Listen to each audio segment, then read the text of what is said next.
Morning मेरे प्यारे बच्चों, कैसे हैं आप सब। उम्मीद करती हूँ आप लोग अच्छे होंगे। आज आपकी वर्कशीट नंबर 5 आई है मैथ्स की। ये आपके इंग्लिश मीडियम और हिंदी मीडियम दोनों में आई है, तो मैं दोनों में अपलोड कर रही हूँ। आप लोग चाहे तो ले सकते हैं। पहले आप लोग इसे अच्छे से लेबल कर लेंगे, डेट डाल देंगे, क्लास, सब्जेक्ट, अपना नाम, अपने टीचर का नाम आप लोग लिख लेंगे। तो चलिए इसे पढ़ना शुरू करते हैं। आज हम क्या पढ़ेंगे, प्रोबेबिलिटी यानी कि प्रायिकता कि कितनी चीज़ें हैं जो हो सकती हैं और कौन सी ऐसी चीज़ है जो नहीं भी हो सकती है। ठीक है, हाँ या ना की संभावना के अंदर आने वाली चीज़ को प्रायिकता कहते हैं। उफ, it is so hot today, यानी ओहो आज कितनी गर्मी है। मे बी, हो सकता है। इट विल रेन टुडे, यानी कि शायद आज बारिश हो सकता है। तो दूसरा बच्चा क्या बोलता है, नो इट मे नॉट, मुझे ऐसा नहीं लगता कि बारिश होगी। तो ये क्या हुआ, ये प्रायिकता हुई, ये आपकी संभावना हुई कि किस तरह से आपने एक संभावना को जाहिर किया। एक बच्चे ने कहा हो सकता है, दूसरे ने कहा मुझे नहीं लगता ऐसा कि होगा कुछ। तो क्या लिखा है, in our daily conversation we use probability very often, यानी बहुत ज़्यादा आम तौर पे हम डेली ज़िंदगी में अपनी रोज़मर्रा की लाइफ में प्रोबेबिलिटी का इस्तेमाल करते हैं। कैसे करते हैं, as there are situation in our life that are certain to happen, यानी क्या होगा हमारी सिचुएशन, हमारी ज़िंदगी में ऐसी सिचुएशंस आती हैं कि उसके लिए क्या होगा, कब होगा। ठीक, सम डेट आर इम्पॉसिबल, कुछ चीज़ें बिल्कुल इम्पॉसिबल जो हो ही नहीं सकती, और सम चीज़ें, कुछ चीज़ें ऐसी हैं जो मे और मे नॉट हैपन, यानी हो भी सकती है और नहीं भी हो सकती है। द सिचुएशन दैट मे और may not happen is a chance of happening, जो चीज़ ऐसी है जो हो भी सकती है और नहीं भी हो सकती, वो सिर्फ एक चांस की बात है। अगर गॉड चाहेगा तो ही होगी। ठीक, कुछ लोग बिलीव करते हैं, कुछ लोग कहते हैं नहीं ऐसा कुछ नहीं है ना। चलिए खैर, हम उससे बहस नहीं है। कहने का मतलब ये कि कुछ चीज़ें ऐसी होती हैं जो सिर्फ चांस के ऊपर होती है कि बाई चांस हो भी गया, बाई चांस नहीं भी हुआ। The chance and event will Oscar और नॉट इज़ प्रोबेबिलिटी, यानी कि जो चीज़ ऐसे चांस से होती है उसको हम लोग क्या बोलते हैं, प्रोबेबिलिटी बोलते हैं कि हाँ हो भी सकता है, नहीं भी हो सकता है। ठीक, अब प्रोबेबिलिटी को हम कैसे नापेंगे, तो प्रोबेबिलिटी को नापने का तरीका ये है कि फेवरेबल आउटकम, यानी जो आप मान रहे हैं कि ऐसा हो सकता है, और टोटल आउटकम यानी जो होने वाला है। एग्जाम्पल के तौर पे अभी आपको समझाने के लिए दिया गया है कि व्हेन अ कॉइन थ्रो, अगर हमने एक कॉइन को उछाला, फेंका, इट इज़ थ्रोन, या टॉयस आना चाहिए, उछालना। ठीक, अगर हमने एक कॉइन को उछाला, इट हैज़ 2 पॉसिबल आउटकम, उसके 2 पॉसिबल आउटकम है, एक क्या हेड और दूसरा क्या tail. And it is equally like to be obtain, और दोनों बराबर के हैं। 100% है कि ये आए, 100% है कि ये आए, मतलब ऐसा नहीं है कि ये होकर ये 75% है, ये 50% नहीं, दोनों बिल्कुल बराबर के हैं। हेड भी बराबर है, टेल्स भी बराबर है, तो अब इन दोनों में से कोई एक आएगा। तो प्रोबेबिलिटी क्या हो गई आपकी, हेड और टेल आने की 1/2, यानी या हेड आएगा या टेल, दो में से कोई एक ही आएगा। ठीक है, चलिए देखिए, ये बहुत छोटी सी वर्कशीट है, इसमें मैं आपको पूरा डिटेल में नहीं समझा सकती हूँ, लेकिन फिर भी कोशिश करती हूँ कि शायद आपके कुछ हद तक समझ में आ जाए। आगे लिखते हैं, probability of a sure event is 1, अगर कोई ऐसी चीज़ जो हमें पता है 100% ऐसे ही होगा, उसके लिए प्रोबेबिलिटी 1 होती है, और ऐसी चीज़ जो हमें पता है कि हो ही नहीं सकती, उसके लिए प्रोबेबिलिटी 0 होती है। ओके, अब लिखा है, if today is Tuesday then tomorrow will be Wednesday, यानी अगर आज ट्यूसडे है तो टुमारो यानी कि कल जो है वेडनेसडे होगा, ये 100% है।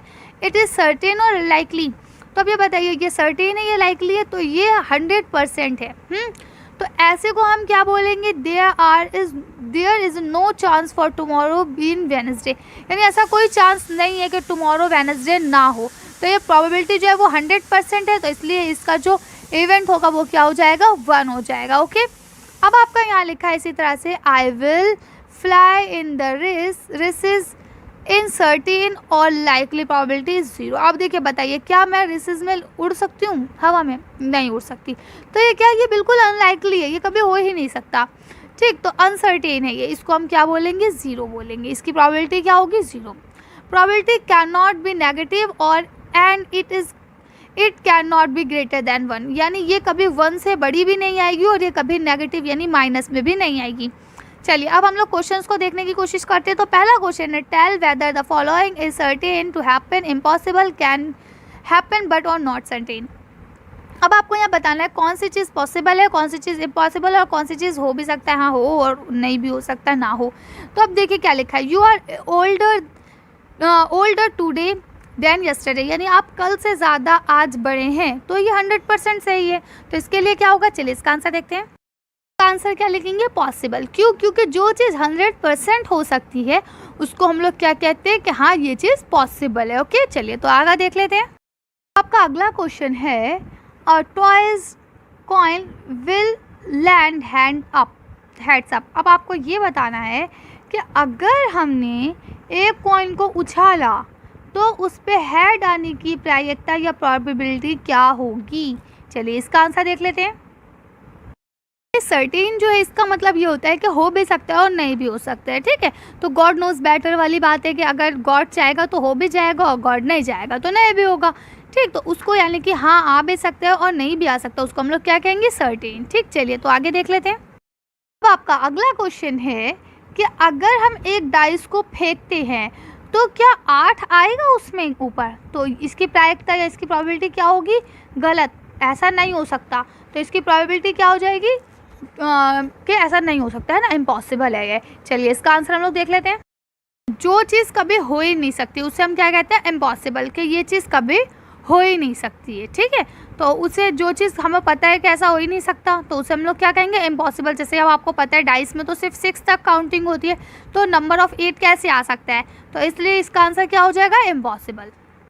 अगला क्वेश्चन है कि the next traffic light is green seen will be green, यानी कि अगर हम आगे जा रहे हैं तो अगली जो ट्रैफिक लाइट होगी वो हमें हरी मिलेगी, तो इसकी प्रायिकता या इसकी प्रोबेबिलिटी क्या होगी? चलिए इसका आंसर देख लेते हैं। सर्टेन जो है इसका मतलब ये होता है कि हो भी सकता है और नहीं भी हो सकता है। ठीक है, तो गॉड नोज बेटर वाली बात है कि अगर गॉड चाहेगा तो हो भी जाएगा और गॉड नहीं चाहेगा तो नहीं भी होगा। ठीक, तो उसको यानी कि हाँ आ भी सकता है और नहीं भी आ सकता, उसको हम लोग क्या कहेंगे? सर्टेन। ठीक, चलिए तो आगे देख लेते हैं। Question is tomorrow will be a cloudy day, यानी कल का जो मौसम है वो बादल वाला होगा, तो ये हो भी सकता है और नहीं भी हो सकता है। तो चलिए इसकी प्रायिकता देख लेते हैं, इसकी प्रोबेबिलिटी देख लेते हैं। सर्टेन जो है इसका मतलब ये होता है कि हो भी सकता है और नहीं भी हो सकता है। ठीक है, तो गॉड नोज बेटर वाली बात है कि अगर गॉड चाहेगा तो हो भी जाएगा और गॉड नहीं चाहेगा तो नहीं भी होगा। ठीक, तो उसको यानी कि हाँ आ भी सकता है और नहीं भी आ सकता, उसको हम लोग क्या कहेंगे? सर्टेन। ठीक, चलिए तो आगे देख लेते हैं। हाँ, आपका दूसरा क्वेश्चन आ रहा है कि ए डाइस थ्रो वंस, एक डाइस को हम एक बार फेंकेंगे, find the probability of the following. अब इसमें से क्या क्या आने की कितनी प्रोबेबिलिटी है आपको बतानी है। तो पहला आपसे पूछा गया getting a number greater than 2, 2 से ज़्यादा आने की प्रोबेबिलिटी क्या है? तो देखिए डाइस में 1 2 3 4 5 6 यही नंबर होते हैं। अब बताइए अगर मैंने डाइस फेंका तो इसमें से कोई एक नंबर आने की प्रोबेबिलिटी, यानी टोटल 6 में से कोई भी नंबर आ सकता है, तो उसे हम नीचे लिख देंगे कि 6 में से कोई भी नंबर आ सकता है। अब कौन सा नंबर आने की कितनी संभावना है? तो फिर उनको 2 से बड़े नंबर आना चाहिए, तो 3 4 5 6, तो यही 4 नंबर आ सकते हैं, तो इसलिए हम ऊपर 4 लिख देंगे, तो 4/6 इसका आंसर हो जाएगा। चलिए इसका आंसर हम लोग देख लेते हैं एक बार। आंसर लिख लेंगे 4/6। क्यों 4/6? क्यों? क्योंकि देखिए 2 से बड़े जो नंबर हैं वो 4 हैं। ठीक, तो इसका आप आंसर 4/6 लिख लेंगे। इसके बाद अगर आप इसे काटना चाहें तो आप इसे काट भी सकते हैं, लेकिन फिलहाल आपको यही आंसर रखना है कि 4/6 इसकी प्रायिकता है। अब इसका क्वेश्चन देखिए अगला क्या है आपका, गेट कंपोजिट नंबर। अब कंपोजिट नंबर क्या होते हैं? कंपोजिट नंबर वो होते हैं जो कटते हैं किसी और के टेबल से। एग्जाम्पल के तौर पे 4 और 6। ठीक है, 2 कंपोजिट नंबर नहीं होता है, इसलिए आपकी इसकी प्रायिकता क्या होगी? 2/6। ठीक है, चलिए इसका आंसर देख लेते हैं हम लोग। आंसर जो आएगा इसका आंसर आएगा 2/6, क्योंकि कंपोजिट नंबर जो 2 है ना वो नहीं होता, 4 और 6 होते हैं। ठीक है, तो इसका मतलब ये 6 में से सिर्फ 2 आपके होंगे, तो इस तरह से आप 2/6 कर लेंगे आंसर। आपका अगला क्वेश्चन है getting an odd natural number. अब आपको ऐसा ऑड नेचुरल नंबर कितने आएंगे? तो सिंपल सी बात है, ऑड जो नंबर होते हैं वो 3 ही होंगे इसमें, 3 5। ठीक है, और इसके अलावा 1। ठीक, तो यही आपके इसमें ऑड नंबर होंगे, तो इसकी प्रायिकता क्या हो जाएगी आपकी? 3/6। ठीक, अब अगला आपका क्या है? चलिए इसका आंसर देख लेते हैं। ठीक, तो अब आप इसका आंसर लिख लेंगे 3/6। इसका आंसर है कितना है? 3/6। ठीक, तो आप इस तरह से लिख लेंगे कि इसकी जो प्रायिकता बनेगी वो क्या बनेगी? 3/6। क्वेश्चन है getting an even prime number, यानी वो नंबर इवन भी होना चाहिए और प्राइम भी होना चाहिए। तो देखिए प्राइम नंबर आपका क्या होते हैं? जो सिर्फ और सिर्फ अपने आप से कटते हैं, जो अपने आप से कटते हैं। अब इवन में कौन से हो गए? आपके 2 4 6, लेकिन अब 4 जो है वो दूसरे टेबल में आ जाते हैं, तो इसका आंसर सिर्फ क्या होगा, आपका 2 होगा। ठीक है, तो आपकी प्रायिकता क्या हो जाएगी, 1/6, क्योंकि 6 में से सिर्फ एक ही यानी 2 ही ऐसा नंबर है जो ऐसा हो सकता है। चलिए इसका आंसर देख लेते हैं हम लोग।